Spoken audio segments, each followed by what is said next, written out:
আমরা সংসারে যে কর্মগুলো করি সেটা হলো ভূতের কর্ম। মানুষও আকার হইলে কি হয়, করহ ভূতেরও কাম, তা না হইলে কখনো কি বলহ কৃষ্ণ না। তাহলে ওই খাটনি যখন আমরা খাটি আমাদের ঘুম আসলেও রক্ষে থাকে না, তাই না? আর এখানে বসে ঘুমালে হবে? যেদিনই চন্দ্রাবলী ঘুমিয়ে পড়েছিলেন সেই সুযোগেই কিন্তু ওই গোবিন্দ চন্দ্রাকে রেখে রাধার কুঞ্জে গিয়েছিলেন, অর্থাৎ ঘুমানো ঘরে গোবিন্দ থাকেন না। এখানে ঘুমানো যা, বাড়িতে ঘুমানো তাই। তাই ঘুমালে হবে না। বলছি বটে, মনে মনে ভাবছেন মা তুমি তো বুঝতে পারছো না, বসে থাকলে খুব ঘুম আসে। আচ্ছা, ঘুমানোর ওষুধ আমার কাছে আছে। দেখি হাত তুলুন, সবাই তুলুন, সবাই তুলুন, তুলুন দেখি। তুলেছেন তো? সবাই তুলেছেন?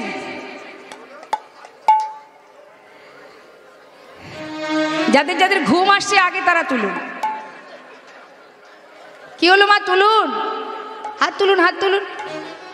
দেখুন, হাত তোলার মধ্যে অনেক উপকার আছে, হাতে তালি দেওয়ার অনেক গুণ আছে। আচ্ছা, হাতটা নামান, আগে গুণের কথাগুলো বলি, তাহলে আরো বেশি কাজ হবে। হাত তুলে হাতে তালি দিলে কি কি উপকার হয়? জোরে জোরে হাতে তালি দিলে কি হয়?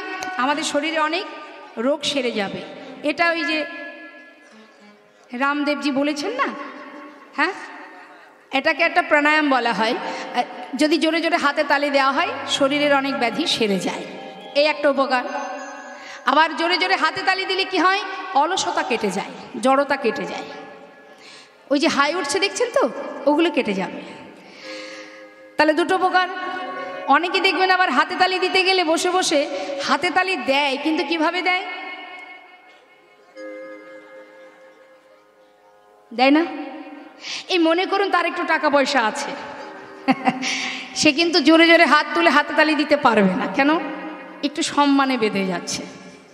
কি করে হাতে তালি দেব? লোকে দেখলে বলবে কি? লোকের জ্বালাই সব শেষ আমাদের। খেতে গেলেও লোকের চিন্তা, পড়তে গেলেও লোকের চিন্তা, হরিনাম করতে গেলেও লোকের চিন্তা, তাই না? এখন অনেকে দেখবেন বলে, কিরে কীর্তন শুনতে যাচ্ছিস? অতি ভক্তি চোরের লক্ষণ। আবার দেখবেন অনেকে বলে, এত তাড়াতাড়ি তুলসীর মালা গলায় পড়েছিস, সময় হোক তারপরে পড়িস, এখন পড়লে শোভাটা নষ্ট হয়ে যাবে। কি শোভা? দামি দামি নেকলেসগুলো পরতে পারবো না, তুলসীর মালাই বাধা সৃষ্টি করে, তাই না? তাহলে তুমি জেনে রাখো, যত দামি দামি গহনাই পরো না কেন, সেই গহনার কোনো মূল্য নেই তুলসী মালার কাছে। যে মালা পরলে গোবিন্দ সেবা দেওয়া যায়, তুলসীর মালা ছাড়া আপনি ভগবানের রাজভোগ দিলেও ভগবান সেবা করবেন না, কারণ তিনি তুলসী ছাড়া কোনো কিছুই গ্রহণ করেন না। তাহলে আপনি ভগবানের সেবা দিচ্ছেন, আপনি তার চরণে প্রণাম করছেন, আপনার অঙ্গে কি তুলসী আছে? তাহলে আপনাকেই তো ভগবান গ্রহণ করবেন না। আপনাকে যদি আমার পছন্দ না হয়, আপনি রাজভোগ দিলেও আমি আপনার বাড়িতে খাবো না। ঠিক তদ্রূপ আপনি তুলসীর মালা পরিধান করবেন, তারপরে গুরুগৃহে গুরুর কাছ থেকে মন্ত্র গ্রহণ করুন, তারপরে সেবা দিতে হবে। কারোর কথায় তুলসীর মালা খোলা যাবে না। লোকের কথায় কিবা আসে যায়, মিছে দাগা তুমি পেও না। বিশেষ করে কৃষ্ণচরণে যদি কেউ এগিয়ে যায়, কেমন? তা যার একটু অর্থ আছে সে দেখবেন ওই কীর্তনের আসরে বসে হাতে তালি দিতে গেলে তার লজ্জা করে, এইভাবে হাতে তালি দেয় সম্মানের দিকে তাকিয়ে। কিন্তু তার বাড়িতে তার বাচ্চার যেদিন জন্মদিন হবে, সেদিন বাচ্চাকে খুশি করার জন্য মোমবাতি, ঝাড়বাতি ইত্যাদি ইত্যাদি কত কিছু ব্যবস্থা হবে, অগণিত ভক্ত সমাগম হবে, লোকজন আসবে, খাওয়া দাওয়া হবে। আর বাচ্চাকে খুশি করার জন্য দেখবেন তখন জোরে জোরে হাতে তালি দিয়ে হ্যাপি বার্থডে টু ইউ বলবে, কি জোরে জোরে তখন হাতে তালি দেবে। তখন কিন্তু আর সমস্যা হবে না। সমস্যাই হরিনামে এসে হাতে তালি দিতে গেলে। আবার আরো একটা উপকার আছে, সেটা কি? দেখবেন কেউ আসে কীর্তন শুনতে, আর কেউ আসে গল্প করতে। তাও কি গল্প? পাড়ার খবর নেওয়ার জন্য আসে। এমনি তো বাড়ি থেকে বেরোতে দেবে না, এই দিনই সুযোগ পাড়ার খবর নেওয়া। এই দিদি, আবার দেখবেন পাশে বসিয়ে, মানে যার কাছে পাড়ার খবর পাওয়া যাবে তার পাশে গিয়ে বসবে। এটা আপনাদের এখানে কিন্তু আমি দেখছি না, অন্য জায়গায় আছে এরকম। এখন ওই বসে বসে ওই যে পাশে বসে থাকবে, আপনি মনে করুন মন দিয়ে কীর্তন শুনছেন, সে তো কীর্তন শুনতে আসেনি, সে এসেছে কিছু খবর পাওয়ার জন্য। সে বসে বসে আপনাকে বারবার জ্বালাতন করবে, এই দিদি, এই দিদি, এই এই শোন না, শুনলাম না আমি অমুকের বাড়ির মেয়ে নাকি চলে গেছে। সে হয়তো বললো, আরে বাবা চুপ কর না, পরে বলিস, একটু কীর্তনটা শুনতে দে। কিছু সময় চুপ থাকবে, আবার দেখবেন আপনাকে জ্বালাবে, এই এই দিদি পান খাবি নাকি? সে হয়তো বললো, আহা চুপ কর না, আরে চুপ কর না, কীর্তনটা শুনতে দে।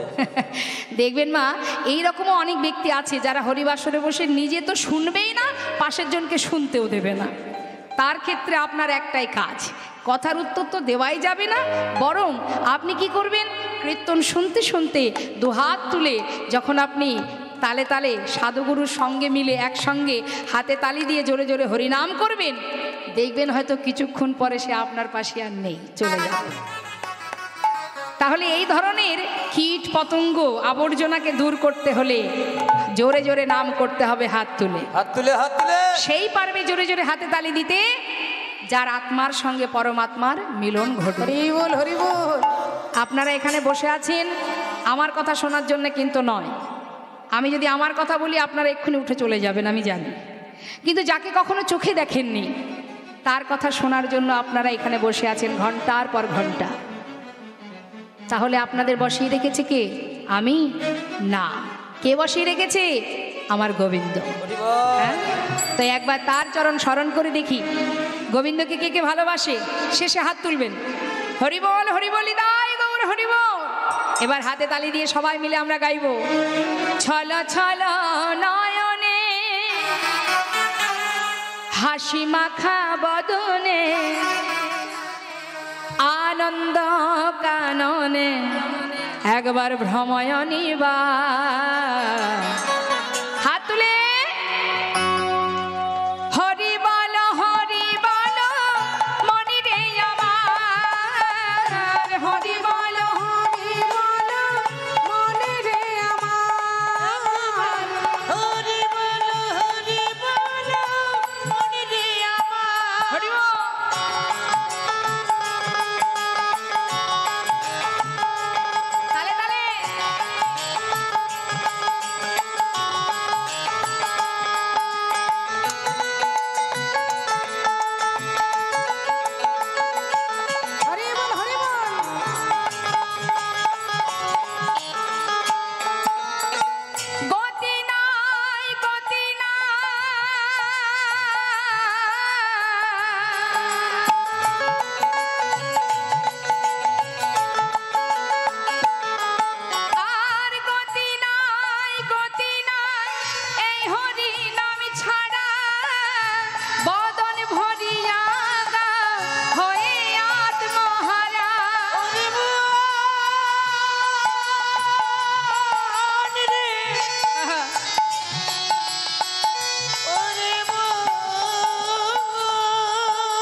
মানুষে কত অহংকার, হরি বল, হরি বল মনে রে আমার, হরি বল, হরি বল মনে রে আমার, হরি বল, হরি বল মনে রে আমার, হরি বল, হরি বল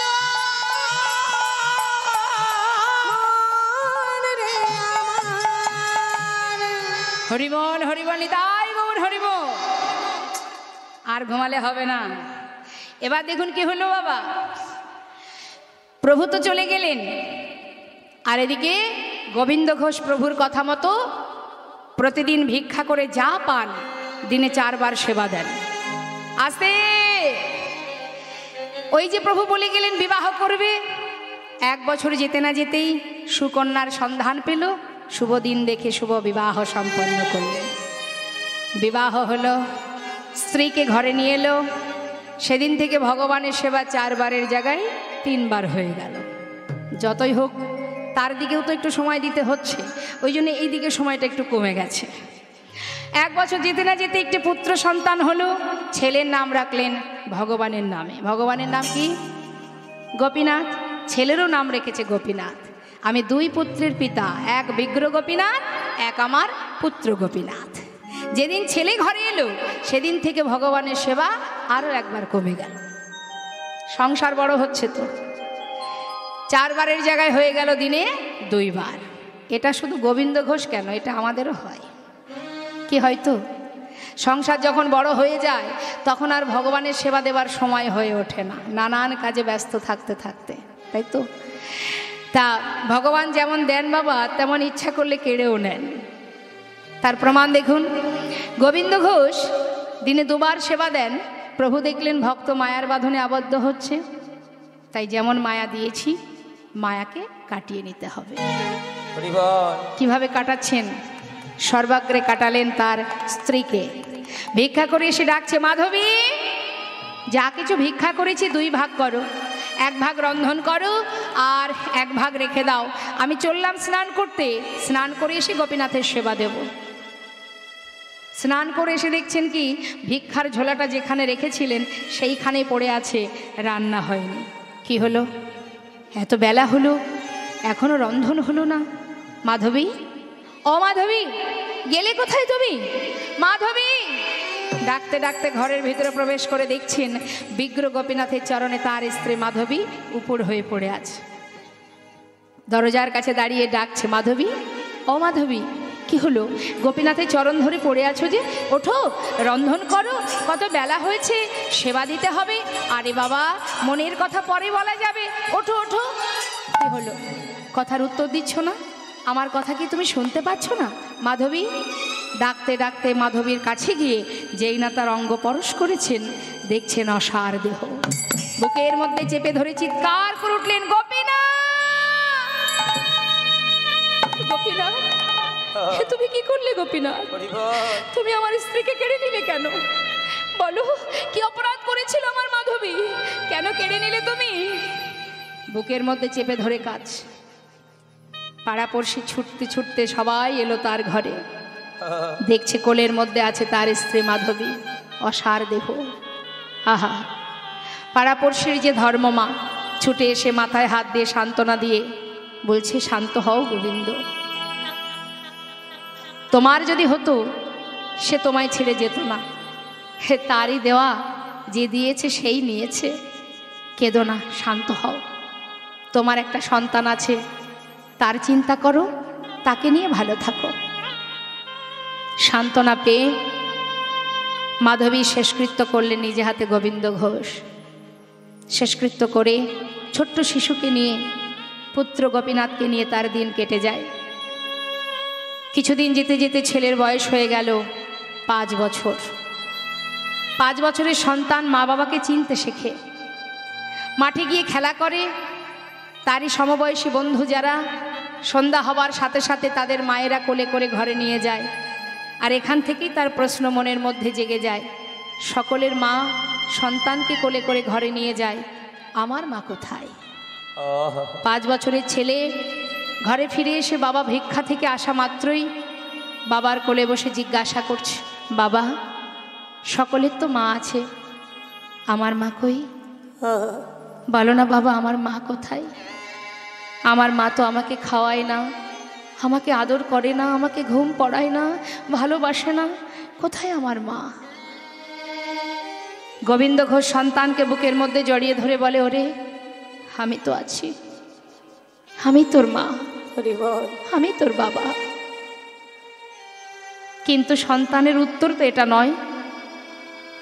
একই প্রশ্নে বাবাকে জর্জরিত করে, বলো না বাবা, মা কোথায়? বাবা, আমার মা কোথায়?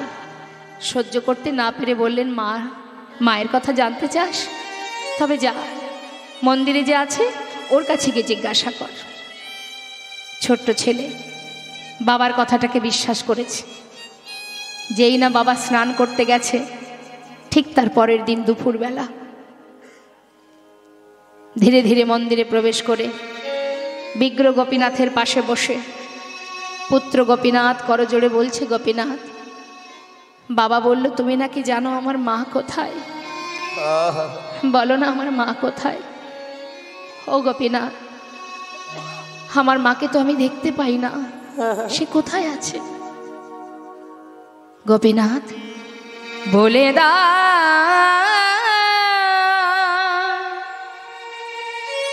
হে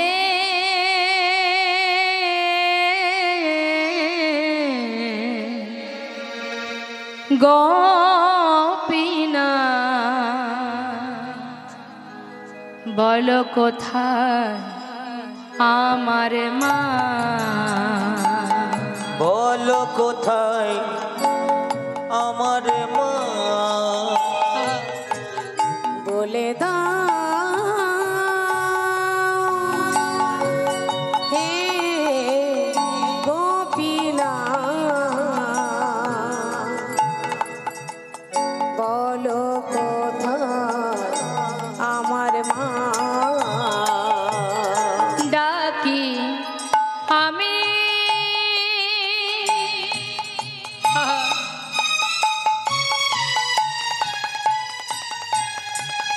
মা মা বলে,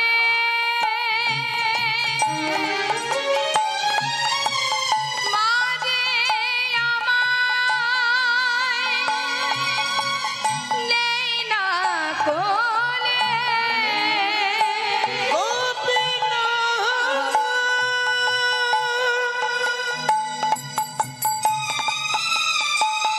তুমি আমায় বলে দাও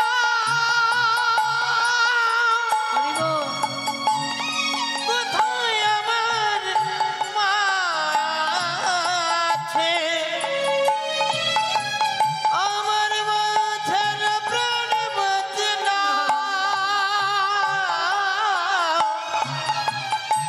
বলে দাও ডাকি আমি মামা বলে,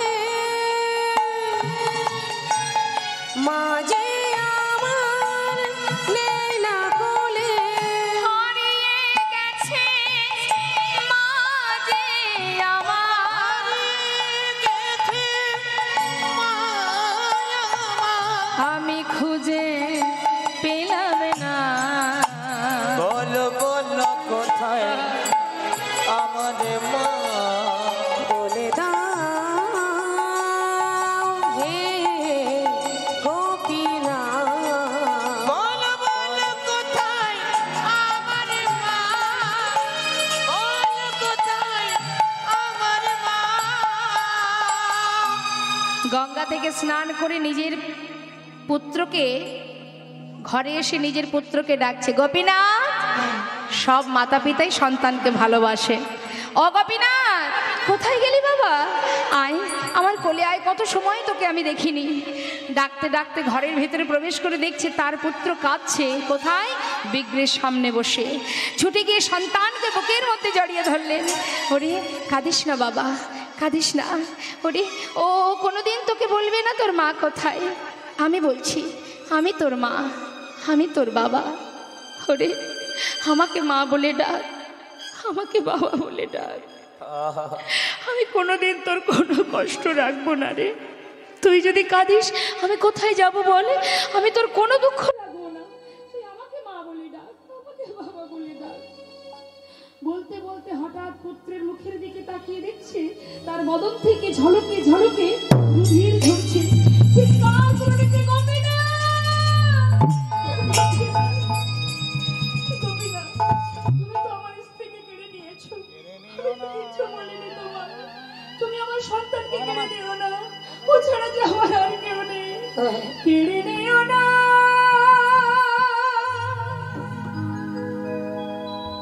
প্রভু গো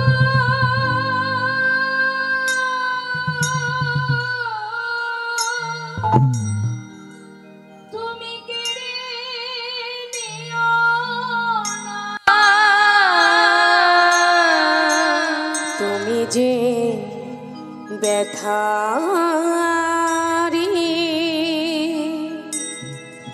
আমায় ব্যথা দিও না।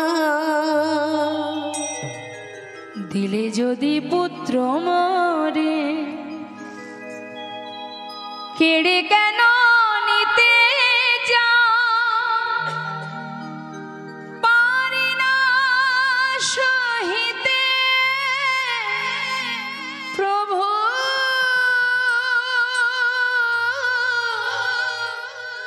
কেন এত দুঃখ দাও। দিলে যদি পুত্র মরে কেড়ে কেন নিতে চাও, পারি না সহিতে প্রভু গো কেন এত দুঃখ দাও। যে বিষম বেদনা আমি সহিতে পারি না দয়াময়, যে বিষম বেদনা আমি আর সহিতে পারি না।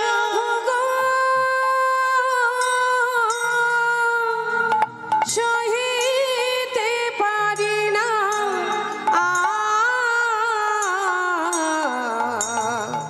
তুমি যে ব্যথারি আমায় ব্যথা দিও চলে গেল। না। চিরতরে পিতার কোলে সন্তান প্রাণ হারালো মা। মৃত সন্তানকে নিজে হাতে করে নিয়ে গঙ্গার পাড়ে মাটি খুঁড়ে সন্তানের সমাধি দিল। সমাধি দিয়ে গঙ্গা থেকে স্নান করে শুদ্ধ বসন পরিধান করে বিগ্র গোপীনাথের সামনে এসে বললেন, গোপীনাথ এত নিষ্ঠুর হলে কেমন করে? কেড়ে নিলে তুমি, তুমি কেড়ে নিলে দয়াময়। তবে তুমিও শুনে রাখো, আমি তো তোমার কাছে কিচ্ছু চাইনি। আমার সংসার হোক, আমার সন্তান হোক, স্ত্রী হোক, তুমি তো দিয়েছিলে। তবে দিয়ে যখন তুমি সবই কেড়ে নিয়েছো, আজ থেকে আমি তোমাকে অনাহারে রাখবো। তোমাকে আর সেবা দেব না, আমিও আর কিছু সেবা করব না, কারণ আর আমি বাঁচতে চাই না। কঠিন প্রতিজ্ঞা করলেন মা। একদিন গেল, দুদিন গেল, 3 দিন চলে গেল, আর প্রভুর সেবা দেয় না। ঘরের মধ্যে শুধু ধুলায় গড়াগড়ি দিয়ে কাঁদে আর বলে, গোপীনাথ কোথায় তুই? ফিরে আয় বাবা, একবার এসে বাবা বলে ডাক। কোথায় গেলি তুই? তুই ছাড়া যে আর কেউ নেই আমার। কোথায় গেলি তুই? একবার ফিরে আয়। 3 দিন হয়ে গেল মা। 4র্থ দিন এলো। ভগবান বিগ্রের মধ্যে আর থাকতে পারছেন না। ভক্তের কষ্ট সইতে না পেরে বিগ্র থেকে সচল মূর্তি ধারণ করলেন। সচল মূর্তি ধারণ করে পুত্র সেজে 1 পা 2 পা করে ঘরে এলেন। এসে ডাকছে, বাবা বাবা। কে? আমি তোমার পুত্র। আমার পুত্র? আমার পুত্র তো মরে গেছে। কে তুমি? আমি তোমায় চিনি না। আমি আর কারোর বাবা নই। তুমি চলে যাও, আমি তোমায় চিনি না। তুমি কে? বাবা, একদিন তুমি নিজেই বলেছিলে তুমি 2 পুত্রের পিতা। কারোর যদি 2টো সন্তানের মধ্যে একটি মারা যায়, তবে কি বাবা আরেকটি সন্তানকে না খাইয়ে রাখে? হরিবল হরিবল। 4 দিন হলো কিচ্ছু খেতে দাওনি আমায়।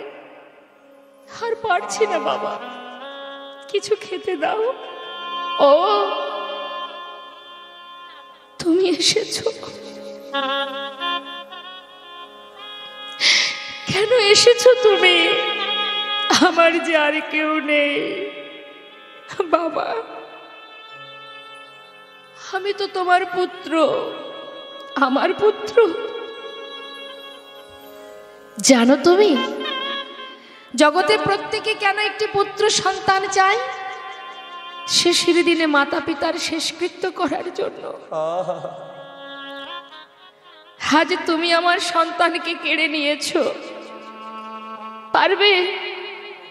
আজ তো তুমি আমাকে বাবা বলে ডাকলে, শেষের দিনে সন্তান হয়ে আমার শেষকৃত্য করতে পারবে তুমি? বাবা, পারবো? পারবে আমার জন্য কাছা নিতে? পারবো আমার জন্য 1 মাস সবজি স্বর্ণ খেতে? পারবো বাবা আমার জন্য পিণ্ড দান করতে?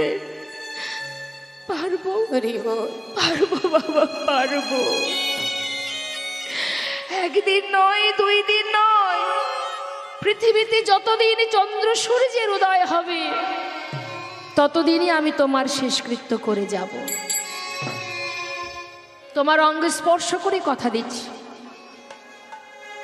এবার কিছু খেতে দাও। কয়েক বাড়ি থেকে ভিক্ষা করে প্রভুর সেবা দিলেন। কিছুদিন যেতে না যেতে বাবা গোবিন্দ ঘোষ আর চলতে পারে না, শয্যাশায়ী হয়ে গেলেন। প্রতিদিন ভগবান বিগ্রহ থেকে সচল মূর্তি ধারণ করে পাতা শয়নে, যেখানে শয়নে আছেন গোবিন্দ ঘোষ, তার পাশে এসে শিয়রের পাশে বসে গলাটা জড়িয়ে ধরে প্রভু কাঁদে, বাবা কেঁদো না, তোমার কি কষ্ট হচ্ছে? না রে, কষ্ট কেন হবে? এমন দিন তো সকলেরই আসবে। জানিস আমার অন্তিম সময় এসেছে রে। গোপীনাথ, বলো বাবা।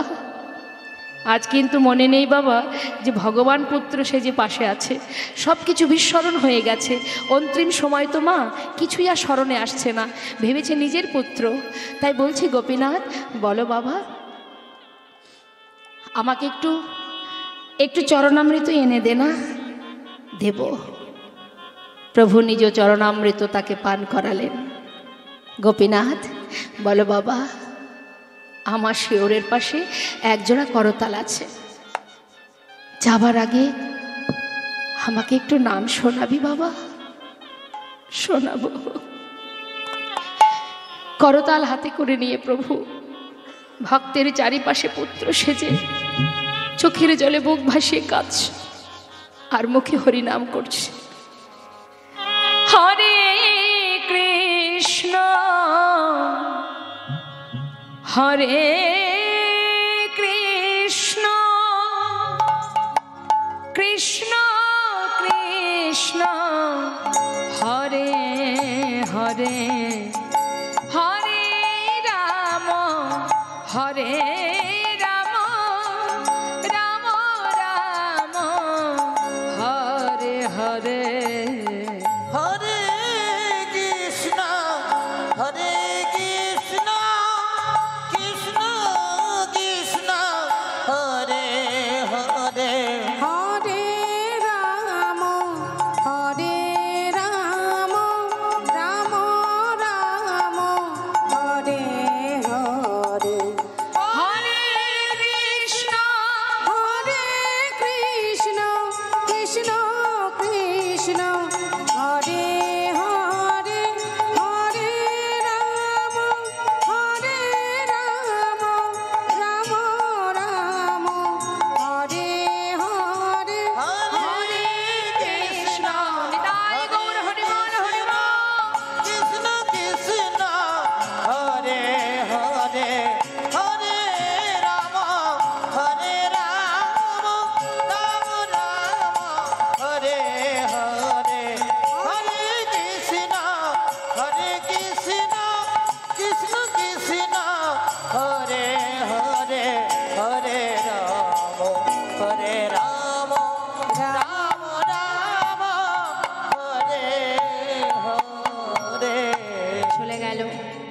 নাম শ্রবণ করতে করতে প্রাণ পাখি চলে গেল। কেউ জানল না। স্বয়ং প্রভু পুত্র সে যে গ্রামবাসীকে বললেন, তোমরা শীঘ্রই এসো, আমার বাবা মারা গেছেন। সকলে ছুটে এসে মাটি খুঁড়ে তারই ঘরে গোবিন্দ ঘোষের সমাধি দিলেন। সমাধির পর মন্দিরের ভগবানের সেবা সে কি আর বন্ধ থাকে? গ্রামের এক পূজারীকে প্রভু স্বপ্ন দেখালেন, পূজারী, মন্দিরের ভিতরে প্রবেশ করে আমার রাজবেশ খুলে দিয়ে আমাকে কাছা পরিয়ে দাও। 1 মাস আমাকে হব্বিষণ্ণ করে দিনে একবার সেবা দেবে। চৈত্র মাসে মধুকৃষ্ণ একাদশী তিথিতে স্নান করিয়ে শুদ্ধ বসন পরাবে আমাকে। আমি আমার পিতার পিণ্ড দান করব। যারা অগ্রদ্বীপে গেছেন নিশ্চয়ই দর্শন করেছেন। আজও সেখানে বিশাল মেলা হয় এবং মকর সংক্রান্তি তিথিতে গোপীনাথকে কাছা পরিয়ে গঙ্গার পাড়ে নিয়ে যাওয়া হয়। আজও তিনি ভক্তের জন্য পিণ্ড দান করে যাচ্ছেন। নিজের সন্তান যদি শ্রাদ্ধক্রিয়া করতেন 1 মাস পর একদিন, তারপরে ভুলে যেতেন। কিন্তু যেটা আজও বর্তমান, ভবিষ্যতেও থাকবে, যতদিন পৃথিবীতে চন্দ্র সূর্যের উদয় হবে এই ক্রিয়া চলবে। প্রভু আমার পিণ্ড হাতে করে নিয়ে ভক্তের জন্য দান করছেন পিণ্ড। বৈষ্ণব মহাজন বললেন, দেখো, যুগে যুগে তুমি এসেছ ধরাতে, রাখিতে তোমারি ভক্তিরি মা। যুগে যুগে তুমি এসেছ ধরাতে, রাখিতে তোমারি এই ভক্তের মা। যুগে যুগে তুমি এসেছ ধরাতে, রাখিতে তোমারি ভক্তিরি মা। ওই না যুগে যুগে তুমি এসেছ ধরাতে, রাখিতে তোমারি ভক্তের মা। দাঁড়াইল হরি পিণ্ড করে করে, দাঁড়াইল হরি পিণ্ড করে করি, শুদ্ধ বস্ত্র পরি শাস্ত্রের প্রমাণ। দাঁড়াইল হরি পিণ্ড করে করে, শুদ্ধ বস্ত্র পরে শাস্ত্রের প্রমাণ। আর যুগে যুগে তুমি হৃদয় নূর হরি বল হরি বল। রাখিতে তোমারি ভক্তের মা। ওই না রাখিতে তোমারি ভক্তের মা। ভক্তির বাসনা প্রভু পূরণ করিল, ভক্তের বাসনা প্রভু পূরণ করিল। প্রেমানন্দে বদন ভরে হরি হরি বল। আনন্দে বদন ধরে হরি হরি বল। জয় হৃদয় জয় গৌর। এবার আমাদের লীলাকে আমরা বিশ্রাম রাখবো। সবাই আমরা দর্শন করব ভক্ত ভগবানের মধুর মিলন।